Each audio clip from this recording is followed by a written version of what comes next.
Robbins. Welcome to the podcast once again. Today's focus is on the power of anticipation. Look, if I could give you one competitive advantage in business, it would be to stop reacting and start anticipating. You know, we have all heard the story, I'm sure, and I had the privilege of working with one of the greats in hockey, Wayne Gretzky, and everyone said, look, he's not the tallest guy, he's not the strongest guy, he's not the fastest guy, and yet he's the best. And when somebody asked him a long time ago, you know, how is it that you manage to consistently be one of the best players in the game, and perhaps in history? And he was very, very calm about it and very humble. And he said, well, perhaps it's because I skate to where the puck is going, not where the puck is. The anticipation where the puck is going was his advantage. In business, the more you can anticipate what's happening with your clients, what's happening in the economy, what's happening with competition, the greater advantage that you have. And yet it's also an advantage in terms of understanding just stages of life. What's happening to you personally? What's happening to your family, to your kids? I always say that, look, leaders anticipate and losers always are in reaction. An example I often give is playing a video game against a child. I'm sure you've all been roped in at one point where you knew better, and maybe you gave a child a gift for Christmas or their birthday, and you're a mom, a dad, an aunt, or an uncle, and the young boy or girl says to you, oh, come play this game with me, uncle, mom, dad, whoever you are, and you say, no, I'm not good at it. And they go, no, it's really easy. Let me just show you. And they go and they pick up the gun and they kill like 10 guys in 10 seconds. And you go, heck, I could do this. They go, come on, join me. So you say, okay, I'm going to show this kid a thing or two. And what do? You get in there and bam, bam, bam. In 3 seconds, you're dead. And the child looks at you and says, that was very good. And then they go and shoot bam, ba bam, ba bam, ba bam, ba bam. And they go on for 45 minutes before they get knocked out of one turn. Now you're pissed. Now you're frustrated. Now you're going to show this kid. You're really determined. And what happens? You're dead in 5 seconds. And the kid goes on for another hour. You know the drill, right? We've all been there. So why does the child always win? Why? Is it because they're smarter, because they're quicker, because they're faster, because they're younger? No. It's because they know the road ahead. They know the road ahead because they played this game before. So they're not reacting, they're anticipating. They know the first bad guy is going to be on the left and up, and the next bad guy is going to be on the right and down. And so they can go there instantly without hesitancy instead of trying to react to a problem or a challenge that comes forward to them. And I really believe this is one of the greatest gifts you can give you in your life. So today, I'm going to talk with you here. I have a little session with you here on the power of anticipation, one of my power talks years ago. And, you know, if you think about it in business, those that anticipate, those that find that advantage, those are the people that completely dominate, right? It's another version to some extent of this idea of the blue ocean strategy, but in a different way. And if you will really anticipate, you're going to get a gigantic competitive advantage. So I want to talk with you about that. And by the way, I also want to point out to you in advance that some people anticipate for a period of time. I mentioned in this audio a little bit about the great advantage that Bill Gates created by his anticipation of where, you know, the personal computer market would go. But he stopped anticipating when it came to the web. That's why Google started to dominate at a higher level. Apple found its niche by anticipating. So that's what you're really looking for. And then to help you think about life differently, you know, many people try to think of anticipate tomorrow by looking at yesterday. And we're living at a time of geometric change. We know technology isn't just changing a little. We've hit that curve in the geometric growth where all of a sudden you have these giant transformations that occur. Over the next few 5, 10 years, 15 years, things are going to happen to look like magic. So I thought what we'd do is I asked Anna York to interview Martin Ford. Martin wrote the book, The Rise of the Robots, the technology and the threat of a jobless future. And what's really cool about this is, you know, everybody talks about they want things to be better, but nobody wants to change. And we're going to go through some major changes in our job market, in our technology, because not only are robots coming, this is not something 15, 20, 30 years from now. There's some coming right now, but the price point's going to be so low, it could give you a huge advantage in business if you understand what's coming. So enjoy the podcast and enjoy Martin Ford. But first, let's talk about some anticipation and its power in your own business and life. We live in a world where all business owners have to be able to run two businesses, the business you're in today and the business you're becoming. The world is changing constantly. And now, more than ever, we need to be aware of new technology breakthroughs, new insights, and changes in culture and economics. The business leader who is constantly anticipating and looking at what's around the corner, rather than just running the business they're in now, is the one who will thrive and grow. And as the developed world stands at a unique moment in history, where technology is replacing more jobs than it creates, your ability to anticipate could make or break your business. The people in our society that have been able to anticipate certain trends are the people that are the best in the world at what they do, and they are incredibly successful and wealthy. A simple example of this would be Bill Gates. Here's a young man who's now the richest man in America. How'd he do it? Was he an absolute genius? Yes, he was very, very bright, but there are a lot of other people brighter than him when he went to Harvard. In fact, that's one of the things he was most frustrated with. He used to be king of the hill. He went to Harvard. He wasn't the best. But he did one thing better than anybody else. He anticipated the growth of an industry called personal computers and a specific need that this industry would have, basic software. And you know what? He even anticipated the best way to market it, that if he went out and tried to sell this himself, he would never succeed. Instead, he made a decision that has made him hundreds of millions of dollars a year and royalties ever since. He decided to give that technology to IBM and allow them to promote it as the industry standard. Anticipation. What if you could have anticipated the idea of using satellites like Ted Turner? What if you could have anticipated the change in eating habits in our nation, where people eat good food by choice, not because they're forced to or because they have to? They actually look forward to it. It's like their first step. What if you could have anticipated fat-free foods or yogurts? Just think about what you could have done with that. And you know what? If you look at some of the failures in your life, where have they come from? I would be willing to bet they came from your failure to anticipate. So how do you anticipate change on the horizon? By accepting new paradigms. Because in business, the psychology of a leader who resists a coming trend is capable of destroying everything he or she has built. What do we really need then to master this principle of anticipation? What do we need to do so we can utilize paradigm shifts to our advantage? The first thing we've got to do is adopt a new belief system. And that belief system is that not only is change inevitable, but it is our advantage. The status quo is not to your advantage unless you're already on top and have mastered it for decades. Now, if you're one of those people, let me tell you your advantage. You're going to have to grow, which will make you happy, because you're not going to be happy just sitting on top doing nothing. But for most people in life, they're still pursuing a way to become better, more successful. And if the rules of the game are changing, it means, guess what? You are on an equal playing field with almost anybody else. I'll give you a fun example. I've been reading a lot of books recently because I really wanted to master this experience of anticipation. I wanted to make it more of a science. So one of the things I started doing is reading a lot of books forecasting the future. So I went back and I reread Megatrends from years ago, and then I read Megatrends 2000, and then I read some of Toffler's books, and then I read Joel Barker's book on Future Edge and managing the future. And as I started reading all these books, Faith Popcorn's book, obviously, The Popcorn Report. And what I decided to do is I thought, well, this is really wonderful. But what I'm doing here is I'm getting everybody else's view of the future, which is really valuable information. But I want to know, how are they predicting it? That was one of my major goals in meeting with some of these individuals personally. How are they predicting the future? In other words, in life, what I used to do is I say, who is really successful at something? Something I want to master. And then I go find out what they're doing that makes them successful. I do the same thing. I model their actions and I get very similar results. And it allowed me to save myself a tremendous amount of time. I compressed time by learning by their experience. But as the years went by, I drove my modeling a little deeper. And I started asking not only, okay, this person's getting a result, what are the actions getting that result? But I started going a step deeper and said, what are the organizing principles that are allowing them to know that these are the actions to take in the first place in order to get those results consistently?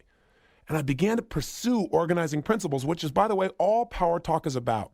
It's my chance to be with you and to share with you organizing principles. And by having this program, I got to continue to pursue new ones that I can share with you. Certainly, we need to review the ones that make sense. Repetition is the mother of skill. But I'm always searching for another distinction, another organizing principle that can increase the quality of our life. So with these people that are futurists, I started saying, okay, what are they doing? Then I started saying, how are they doing it? Where are these trends really coming from in the first place? And as I pursued that, I started looking not just at the trends, which all these books told me about, but how do you track trends? There's a great book called Trend Tracking. And this book describes the way of actually tracking them. It's kind of like what these futurists do to start making their predictions. So now we knew a little bit about their actions. So then I said a step deeper. Okay, I can see how to track it, but where do they actually come from? And I realized that all actions, everything that we're doing, all the behaviors of the masses, those trends are coming from a conditioned way of thinking. So I started studying paradigms, the thought processes that are consistent amongst mass number of people, where a large number of people share the same assumptions about what the rules of the game are, about what's going to happen. They may be absolutely wrong, but if enough people believe it, people start to buy into it. Then I started saying, well, where do those assumptions come from? And where those assumptions come from? Through history. So I've been reading all these books on history and looking at how different ways of thinking through history have created certain consequences in our society. And then I dug even deeper and said, okay, where do these ways of thinking come from? What shapes the way we think and the way we feel in the first place? And I got back down to pain and pleasure. Now, why am I telling you all this? Because out of everything I've read, I've clearly come across one critical organizing principle that you must adopt to be successful in any time in human history. It's a belief system that if you'll adopt it, I guarantee you it will change the quality of your life forever. And the belief is simply this: the same level of thinking that has gotten you to the level of success you have today will not get you to the level of success you want for tomorrow and beyond. In other words, all that's worked for you up until now that you value so much may go out the window in a day. And you've got to not only know that, but anticipate that. Now you say, well, that doesn't feel very good. I don't like thinking about everything I've done that works, may just go out the door tomorrow. I'm not saying it will, I'm saying it may, and you got to be prepared for that. You can't be thinking because you're the best at what you do, you're always going to be the best at what you do just by making incremental improvements. Listen, if you worked in the carburetor industry, what happened? Here you were making the best carburetors in town. You were always making your carburetors better and better and better. And one day, guess what happened? Overnight, there were no more carburetors because we had a thing called fuel injection, which cut fuel usage from 1/3 to 2/3. Everybody needed one. Everybody wanted one. And all those skills that you'd honed for a lifetime were worthless. Or how about the vinyl record industry, where literally overnight it disappeared? Think about it. That's called a paradigm shift, where the rules of the game changed overnight. The rules of the game changed, the barriers changed, the approach changed, and you know what? There are brand new winners, and the people that used to be winners are now losers.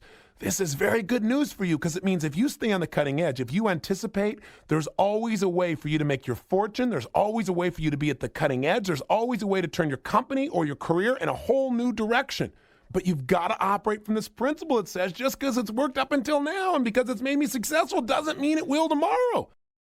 One of the most powerful triggers of change is new technology. Think about it. How fast did the movie rental industry change? Blockbuster is a thing of the past, and now Netflix is a household name. And consider a few other technology disruptors. How about Instagram, which Facebook purchased in April 2012 for $1 billion? Think about it. If you came up with the idea of a mobile app to share your photos through filters with friends, you'd have $1 billion today. Need more proof? Consider the mobile messaging service WhatsApp that Facebook purchased for more than $16 billion. WhatsApp was founded in 2009, and 3 years later it was processing 10 billion messages daily. That's why participating in tech shifts, not just protecting yourself from them, can make way for your impact in the world and your fortune in business. I'm your host, Anna Jorg, and today we are going to be speaking with a veritable expert on some of the biggest upcoming changes in technology. Martin Ford, software entrepreneur and author of Rise of the Robots, Technology and the Threat of a Jobless Future, which just won the Financial Times and the McKinsey Business Book of the Year award. Martin, thanks for joining us and congratulations on the success of your book. Well, thank you, and thanks for having me. Great. So I'd love to start off with just understanding what drove you to write this book. Why robots? Why did you think it was important to share this information now? Well, I've been running a small software company for quite a few years. I started it back in the mid-1990s, and I saw in my own little business the impact that this was having. Software used to be fairly labor-intensive in the sense that there was physical things to ship. There were CD-ROMs and manuals and all of that created work for typical people. But within just a few years, I saw all of that disappear, and now, of course, software is delivered electronically or it's hosted in the cloud. I mean, there really isn't anything tangible for people to deliver or produce. And as a result, there's a lot less work there, especially for typical people. And my sort of insight, I think, was that was a preview of what we're likely to see everywhere as artificial intelligence and robotics begins to kind of invade the whole economy, not just the technology sector. And that's really what motivated me to start thinking about this and writing about it. So you mentioned that you saw something happen over the past few years, and that's what drove you. How fast is this transition happening, right? So going into 2016 and beyond, do you see the pace accelerating, or do you think that it's just going to continue happening at the same pace that you've seen? In general, all of this technology is subject to an acceleration. It keeps moving faster and faster. And I think you see some evidence of that. You think for example, of self-driving cars, which just a few years ago, no one could imagine. And now every single automotive manufacturing and a whole bunch of tech companies like Google and Uber and all the rest are doing research into this. And it looks like it's really going to happen probably within 10 or 20 years. So I think things do move faster. And I think that as a result of that, a lot of the progress that we see is going to surprise us. You know, you can't look at the last 10 or 20 years and say, well, that's how things work then, and so the next 10 or 20 years are going to look the same. In fact, everything is going to unfold a lot more rapidly. And I think we really need to start thinking about the implications of all of this maybe a little bit in advance so that we can adapt to it. Right. So what about the sort of domestic versus international question? Because, you know, you're mentioning how robots, you know, they ultimately lower cost.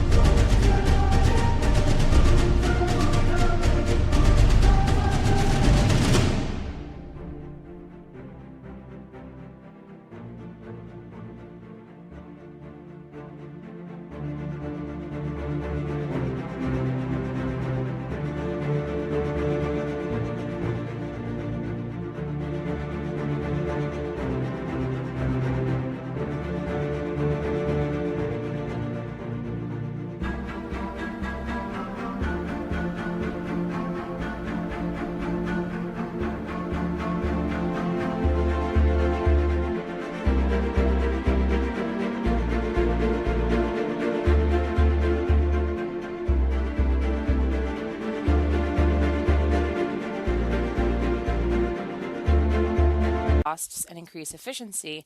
So the idea is, okay, maybe some of this manufacturing will, you know, move back to the U.S. How do you see that unfolding over the next few years? In general, this is a global trend. You know, it's going to impact every country in the world, including developing countries. We are seeing some manufacturing come back to the United States as a result of this. I mean, that sort of makes sense. If labor is going to become less important in the future, then obviously companies that build factories are going to be less concerned with building them in places where labor is cheap because it's not going to matter too much. And so they'll begin to look at other factors. For example, it will make sense to build factories close to markets or in a way that minimizes transportation costs and so forth. And so you are seeing some factories come back to the United States, especially in areas like the textile industry. But the thing is that the factories come back, but the jobs don't. So you might have a factory that back in the 1980s would have employed 2,000 people. Then that factory went employing 2,000 people. It's only employing 150 people. So there are a lot fewer jobs there. Got it. So what about countries like China with heavy reliance on manufacturing? How will this impact their economy? Well, it potentially could have a tremendous impact.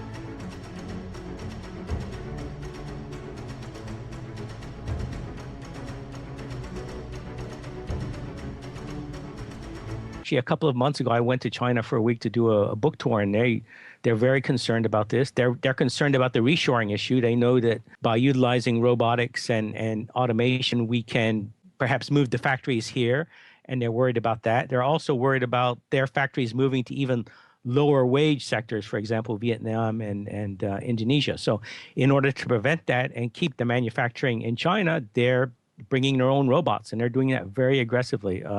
China is now the biggest market in the world for industrial robots, and it's accelerating very rapidly. So there's definitely going to be an impact there, and there is the concern that going forward, there may not be enough of those factory jobs, even in China, to employ the huge number of people that really rely on that there. Wow.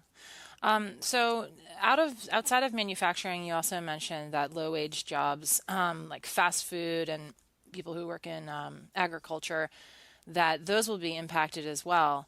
And I think that's pretty easy for a lot of us to wrap our heads around, flipping burgers or other types of manual labor.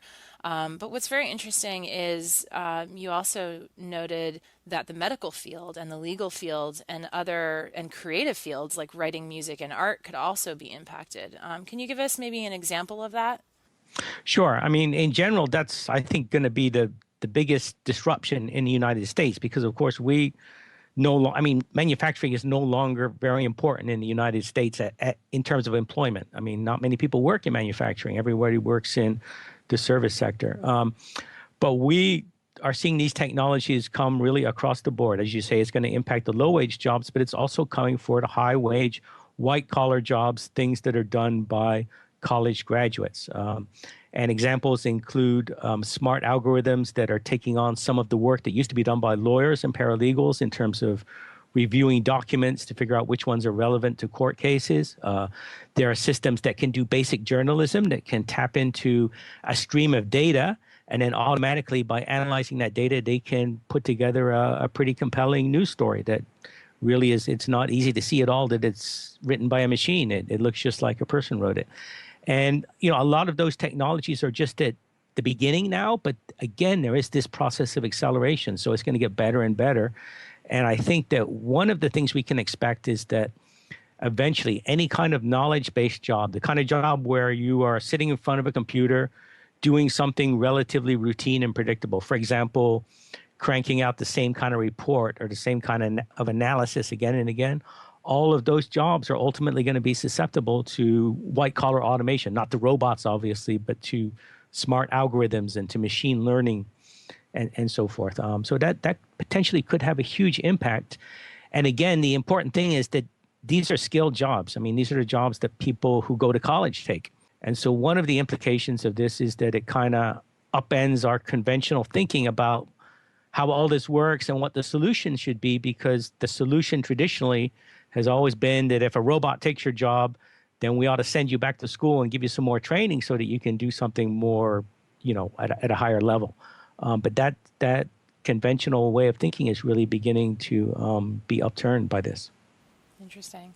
So going into small business, because a lot of those things you just mentioned, like for instance, writing, if it's a large media company, I could see an algorithm replacing a writer, like you said, like the example that you had used for writing a baseball story or a sports story. What about for small businesses? What are some of the implications for small business owners? Well, in general, this technology is going to become very widely distributed. I mean, traditionally, robots, of course, have been things in factories, and they've been things that only really big corporations with huge amounts of money can afford to buy. But that's changing rapidly. There are companies specifically focused on building much more affordable robots. An example is Rethink Robotics in Boston that builds the Baxter robot. I mean, that's, I think it's about $25,000. In other words, it costs less than it would cost to hire a person, and it's specifically intended to be accessible to smaller businesses. And you're going to see more and more of that as this develops. The same thing is true in terms of the impact on white collar jobs. We're seeing really just kind of a proliferation. So that instead of being these incredibly expensive enterprise software type things that only big corporations can afford, it's going to be apps, and it's going to be things that in some cases might be free, for small business to access, that they can begin to leverage in their businesses. And of course, that's a very positive story for many small businesses. It means there are going to be tools out there that you can utilize that will allow you to compete. But of course, it also means that the smaller businesses, which, everyone says are the primary engine of creating jobs in our economy, are likely to perhaps be less labor intensive going forward. And in fact, you already see evidence of that. It turns out that I saw a recent analysis that says that most small businesses that have been started are really just one person now. They don't really hire anyone else. It's really just self-employment, where it's one guy working and utilizing all of this technology that's out there to create a job for himself. And that's what it's going to look like more and more in the future. Wow. So, what kind of skill set then would a small business owner need to equip him or herself with in order to leverage the technology, right? In other words, who's going to manage the robots? You definitely need to be technology savvy. I mean, you need to be aware of all these opportunities out there as they develop. You don't, I think, necessarily have to be a computer programmer, but you definitely need to be savvy and you need to be aware of it, and you need to be constantly tapped into what the opportunities are, because if you're not, your competitors will. I mean, I really think that artificial intelligence and robotics are going to be one of the primary drivers that are going to just upend the competitive dynamic for businesses of all sizes. It's going to become just a hugely important parameter on which businesses of all kinds compete. And you already see that with big tech companies like Google and Facebook. They're like in a talent war right now to get the best people in artificial intelligence because it's become something that is just central to the way they compete. But that eventually is going to scale out everywhere, and it's going to be like that for even the smallest businesses. So, I mean, the message is that you've got to be aware of this, and you've got to be, at the leading edge of this if you want to remain competitive in the future. Yeah, great. So, is there anything else, anything outside of some of the concepts in the book, any recent observations that you've had that you want to share? Well, my general impression is that this is continuing to move. I mean, I see news stories every day that surprise me. I mean, one of the things that's really amazing is the progress in artificial intelligence, and it's particularly in an area like that's called deep learning, where you now have machines that can, for example, recognize images better than people, and that's just amazing and incredible. I mean, because this, looking at a visual image and figuring out what it is something that human beings are particularly good at. And if the machines are getting better even at that, then it really, I think, portends a disruptive change. So it's really important to be aware of the extent of the progress we're seeing. And it's really going to have big implications across the board, I think. Really interesting. Well, thanks, Martin, so much for your time. Thank you. It's great to be here. Do you have the right mindset and skills to take your business to the next level? Business Mastery is the only event in the world created by Tony Robbins to prepare you to master the mindset and skills you need in business to elevate your game. A one-of-a-kind, immersive program, Business Mastery will allow you to understand the critical factors impacting your business, then refocus and realign with the strategy and psychology you need to compete and innovate in any economy. Remember, business success is 80% psychology and 20% mechanics. If you're ready to learn and master the strategies to help you grow your business and stay competitive, then don't hesitate. Apply for the next Business Mastery program now. Learn more about the Business Mastery event at www.tonyrobbins.com. The Tony Robbins podcast is directed by Tony Robbins, hosted by Anna Yorg, and produced by Carrie Song. Brooks Loro is our digital editor. Tyler Culbertson is our media coordinator. Special thanks to Diane Adcock for her creative review. Our website is tonyrobbins.com/podcast, where you can listen to all of our episodes, read articles, and learn more about upcoming events. Copyright Robbins Research International.